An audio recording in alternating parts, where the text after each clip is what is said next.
আসসালামু আলাইকুম। আজকে রান্না করব রেস্টুরেন্ট স্টাইলে গরুর মাংস। এত টেস্টি আর স্বাদালাযুক্ত কালার দেখেই তো বুঝতে পারছেন কি সুন্দর করে রান্না করব। তো চলেন দেখি কিভাবে রান্নাটা করি আজকে আপনাদের সঙ্গে শেয়ার করব।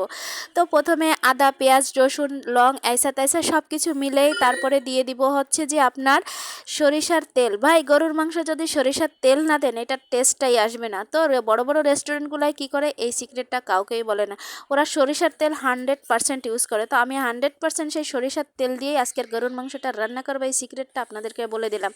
আর আমার চ্যানেলটি যদি আপনাদের কাছে ভালো লেগে থাকে অবশ্যই সাবস্ক্রাইব করে পাশে থাকবেন। কিন্তু বলে দিলাম ভাই দয়া করে ফুল ভিডিও দেখবেন, দেন কমেন্ট করবেন, লাইক শেয়ার করেও পাশে থাকতে পারেন।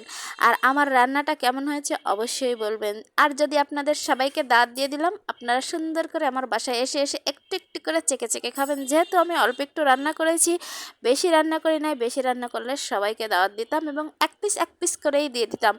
তো আমি কম যেহেতু রান্না করেছি তাই সবাইকে একটু চেকে চেকে খাওয়ার দাওয়াত দিলাম। তো আমার ভিডিওটা কেমন লাগলো কমেন্ট করে বলবেন। অবশ্যই অবশ্যই আমার পাশে থাকবেন। বুঝছেন নি কি বলছি ভাই?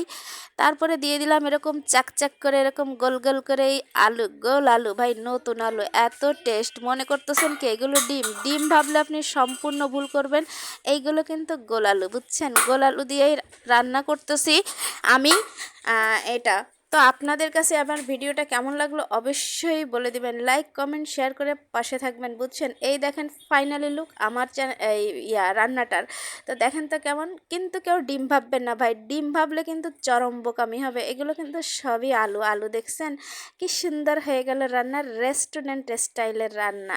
এত সুন্দর রান্না দেখলে ভাই জিভে জল চলে আসে। তো আমি পরে আবার আপনাদের সাথে কথা বলবো। আগে খেয়ে নিই, খেয়ে তারপরে আপনাদের সাথে কথা বলবো। এরকম রান্না দেখলে তো জিভে অটোমেটিকই জল চলে আসে। বুঝছেন নি? আগে খেয়ে নি ভাই। তাও কেমন হইলো